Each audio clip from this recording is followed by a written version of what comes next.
Genshin Impact is a wondrous game with an ever-growing world, and stylish art design is able to capture the imagination of players. Whether you enjoy the world, story, or gameplay, one aspect that keeps players coming back to the game are the amazing characters. So I'm Darcblade with a character guide to Yae Miko in Genshin Impact. In this guide we will briefly cover the basic lore of the character, their moves and abilities, weapon options, stat priorities and artifact builds. Remember though that these builds are aimed at free to play and low spender players, so the guides will mostly feature the characters as if they were Constellation level 0 with mainly 4-star weaponry. However, there may be one or two exceptions to this. Yae Miko is a 5-star electro character who wields a catalyst, but unfortunately to get her you have to wish for her via limited time banners.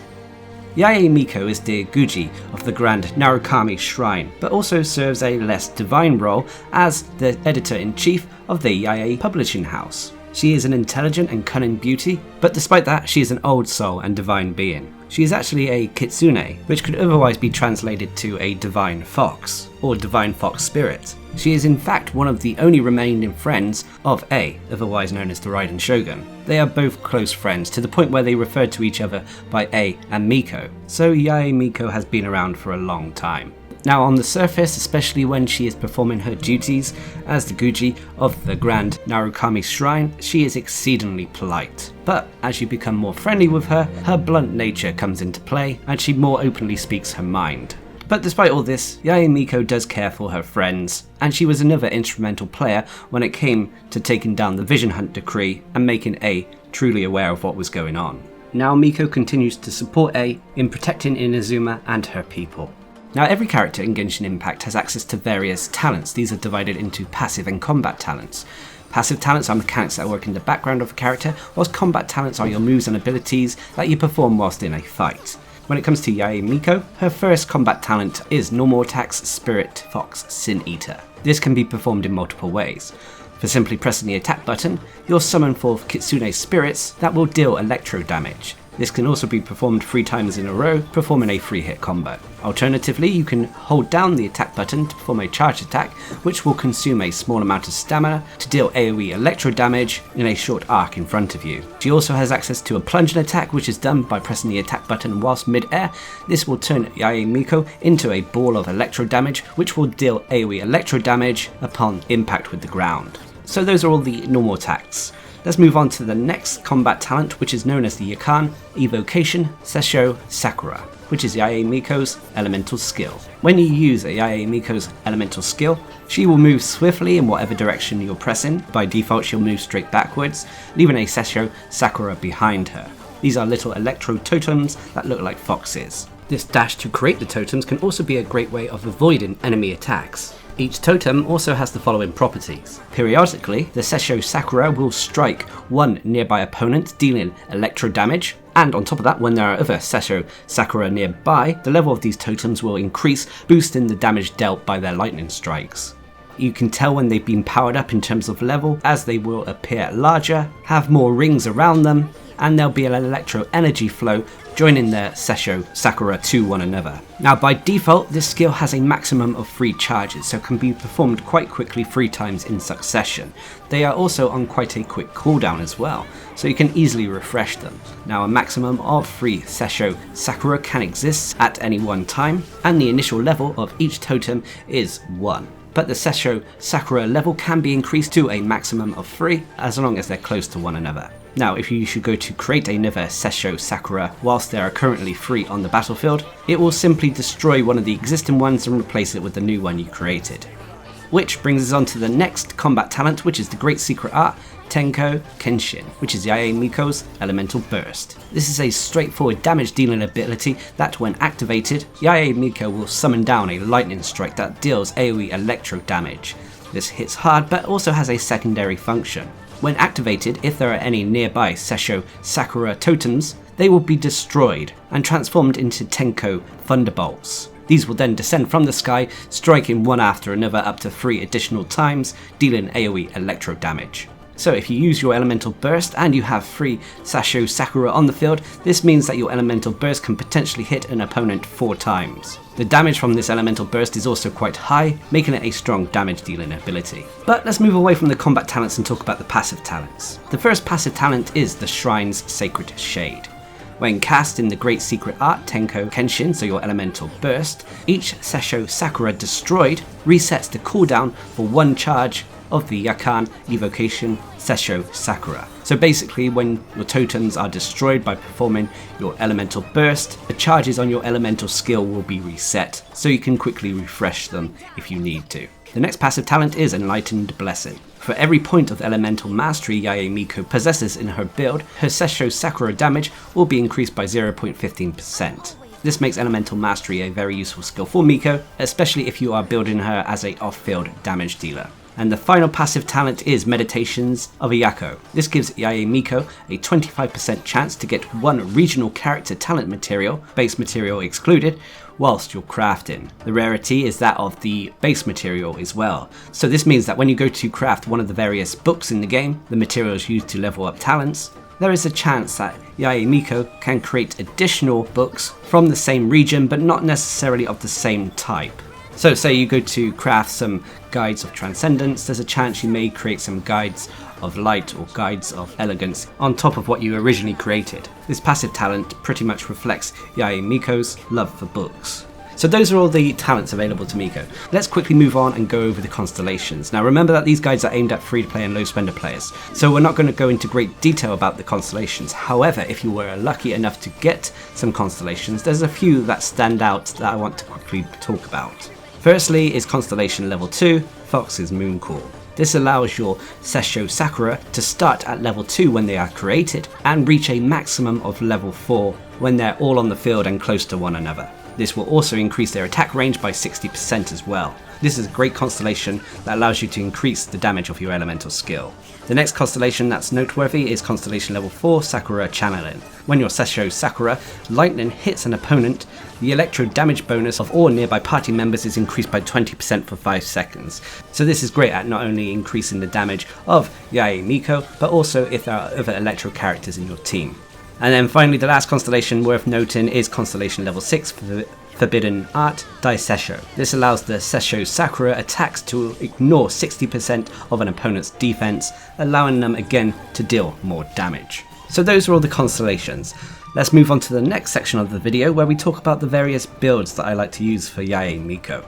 Now the Divine Kitsune can be built in various ways, and there may be more options in the future. However, the first build I like to use is the general purpose DPS build. This allows Yae Miko to be used both as a main DPS and sub DPS. It capitalizes on her electro damage and allows her to deal decent damage whether she's on the field or off the field. So first of all, when it comes to the weaponry, remember as always, most of the time 5-star weaponry is going to be optimal, but for 4-star weaponry I recommend going for either the Witsif, which gives us a crit damage bonus, which is quite rare on 4-star weaponry. On top of that, you'll get the debut buff, which when a character takes the field, they will gain a random song for 10 seconds, which will either increase their attack, elemental mastery, or elemental damage. The random factor is a little bit annoying, but they all increase the damage of Yae Miko. Other weapons I would recommend are the Solar Pearl, which will increase our crit rate, and on top of that, it will give us the Solar Shine bonus, which our normal attacks will increase the elemental skill and elemental burst damage by 20%, and likewise our elemental skills and burst will increase our normal attack damage by 20%. The Black Cliff Agate would also be a good option. This increases our critical damage, and every time we defeat an opponent will increase our attack. Or if you haven't got either of those, you could also go for the new free-to-play weapon, the Oathsworn Eye, which gives us a decent attack percentage, and on top of that it gives us the People of Faltering Light bonus, which increases our energy recharge after using an elemental skill. Another free-to-play option may be the Hakushin Ring, which is the free-to-play Inazuma Catalyst, which again gives us energy recharge, which isn't the greatest for DPS, but it can still be useful, especially if we were using the Emblem of Severed Fates artifact set, but it will also give us the Sakura Saigu bonus, which after a character equipped with this weapon triggers an electro-elemental reaction, which Yae Miko will do all the time. Nearby party members of that elemental type involved in the elemental reaction receive a 10% elemental damage bonus for their elements for 6 seconds. Yae Miko should be able to activate this quite a lot of the time, giving her increased elemental damage. Apart from that, if you don't have any of these weapons, any catalyst that has attack percentage on them will be okay options. It all comes down to what you have available to you. But as for the artifacts, now there are a lot of artifact options here available to Yae Miko. It depends on how you want to play her. This build is a general purpose DPS build, so I've gone for 2 pieces of the Thunder and Fury set combined with 2 pieces of either the Shimenawa's Reminiscence set or 2 pieces of the Gladiator's Finale set. 2 pieces of the Thunder and Fury set will increase our electro damage by 15%, and 2 pieces of the Shimenawa or Gladiator set will increase our attack by 18%.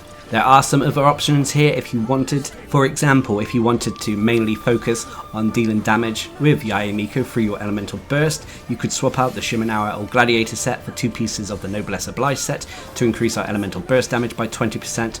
Or alternatively, if you really enjoy elemental reactions, you could go with simply 4 pieces of the Thunder and Fury set, which when we're wearing 4 pieces of this artifact set will increase the damage caused by Overload, Electro Charge and Superconduct by 40%, as well as decreasing our elemental skill cooldown. But Yae Miko's already got a quick elemental skill cooldown, so I prefer going with the attack percentage artifacts combined with the electro damage increasing artifacts. But when it comes to the stats on this build, first of all, for your sands you want to go for attack percentage, for your goblet you want to go for electro damage, and then for your circlet you want to go for either crit rate or crit damage. As for the substats, crit damage and crit rate are king, followed by attack percentage, then elemental mastery, and then finally energy recharge. As for the talent priorities, I would normally recommend going for the Great Secret Art Tenko Kenshin first, which is your elemental burst, followed by the Sessho Sakura, which is your elemental skill, and then your normal attacks.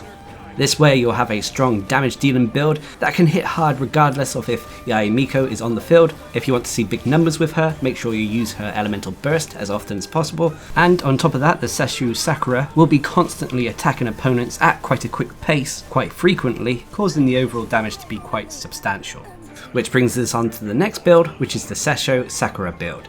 This build is about maximizing and capitalizing the effectiveness of the Sessho Sakura totems. So once again, when it comes to the weaponry for this build, you want to be focusing similar to what we did in the first build. So the Witsif would be good, followed by the Solar Pearl. The Black Cliff Agate would also be a nice option for this build. The Oath's Worn Eye would also be useful, but when using this build you also want to consider weapons such as the Sacrificial Fragments, which gives us elemental mastery, and after dealing damage with an elemental skill, it has a 50% chance to reset its own cooldown. Or the 3-star weapons, the Emerald Orb or Magic Guide, are also useful. Both of these give us elemental mastery.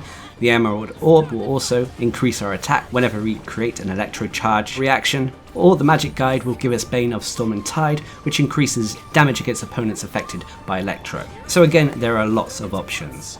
Now when it comes to the artifacts, you'll want to go for 2 pieces of, again, the Thunder and Fury set combined with 2 pieces of the Wanderer's Troop set. The Thunder and Fury set will increase our electro damage, but the Wanderer's Troop set will increase our elemental mastery, thus increasing the damage of our Sessho Sakura. As for the stats, on your sands you want to go for elemental mastery or attack percentage. On your goblet you'll want to go for electro damage, and then for your sands again you'll mainly want to go for crit rate or crit damage, although elemental mastery is a nice backup. As for the substats, crit rate and crit damage are king, followed by elemental mastery, then attack percentage, and then energy recharge. As for the talent priorities, you'll want to first focus on the Sessho Sakura, your elemental skill, followed by your elemental burst, the Tenko Kenshin, and then your normal attacks. All of this will give you a build that causes your Sessho Sakura, your electro totems, to deal large amounts of electro damage. And this is off-field damage as well. So you'll be briefly bringing Yae Miko onto the field, refreshing those totems before swapping her off to another character and continuing that way. This is a great build for if you like to use Yae Miko as an off-field character. And the final build is the Elemental Burst DPS build. This build is all about increasing Yae Miko's elemental burst damage and how often she can use it. So for this build, when it comes to the weaponry, much like the other builds, we'll want to go for damage focused catalysts, so the Witsif would be good, followed by the Solar Pearl or the Black Cliff Agate. But I'd also recommend considering the Oath's Worn Eye or the Hakushin Ring. This is because both these 4-star weaponry will help elemental recharge, which comes into play when we talk about the artifact set. Speaking of which, when it comes to the artifact set, you'll want to go for 4 pieces of the Emblem of Severed Fates. For wearing 2 pieces of this artifact set, you'll gain an energy recharge bonus of 20%, and for wearing 4 pieces, your elemental burst damage is increased by 25% of your energy recharge, up to a maximum of 75% damage. This is why those 4-star weapons I mentioned are good for this build. It allows us to potentially get that maximum of 75% bonus damage added to our elemental burst. As for the stats, when it comes to your sands, you want to go for either energy recharge or attack percentage. I definitely recommend going for energy recharge if you're not using a weapon that has energy recharge on it. As for your goblet, you'll want to go for electro damage, and then when it comes to your circlet, you'll want to go for crit damage or crit rate. As for the substats, crit rate and crit damage are king, followed by energy recharge, then attack percentage, and then elemental mastery. As for your talents, you'll want to focus first on the great secret art Tenko Kenshin, your elemental burst, and then the other two are down to personal preference. I'd first recommend going for the Sessho Sakura, your elemental skill, and then your normal attacks. This will give you a build that allows Yae Miko's elemental burst to hit incredibly hard, so this is great for players who love to see those big damage numbers. But this of course is just a few of the builds available to Yae Miko. There may be more builds in the future, as Genshin Impact are always adding new artifacts to the game. But let's move on to the next section where we talk about the pros and cons. Now every character in Genshin Impact has various pros and cons. No character is absolutely perfect. When it comes to Yae Miko, her biggest pro is her electro damage capabilities, able to deal large amounts of damage whether she's using her normal attacks, elemental skill or elemental burst.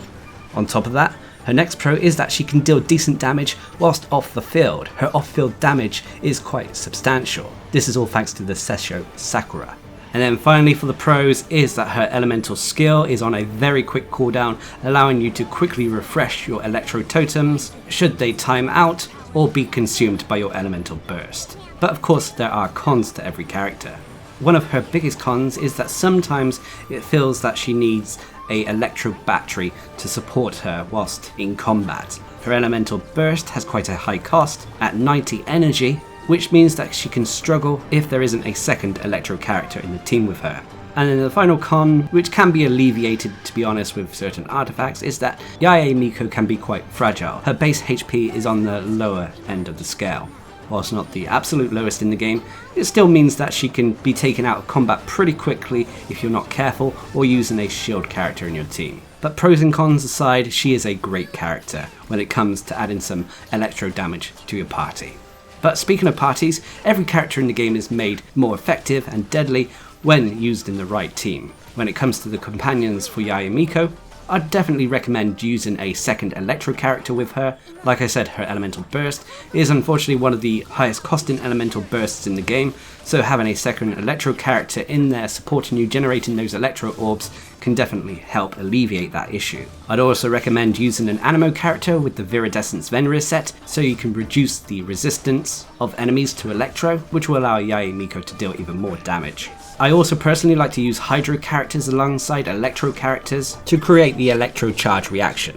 But overall, Yae Miko is a great addition to the game in my opinion. She is probably one of the best Electro characters out there currently in the game, and there is a lot she can do. She can be a main DPS if you wish, but personally I feel she shines when it comes to her elemental burst, which can hit incredibly hard, especially when you calculate all 4 strikes together, and she can also provide some of the best off-field damage in the game, which is all thanks to her elemental skill, the Sessho Sakura.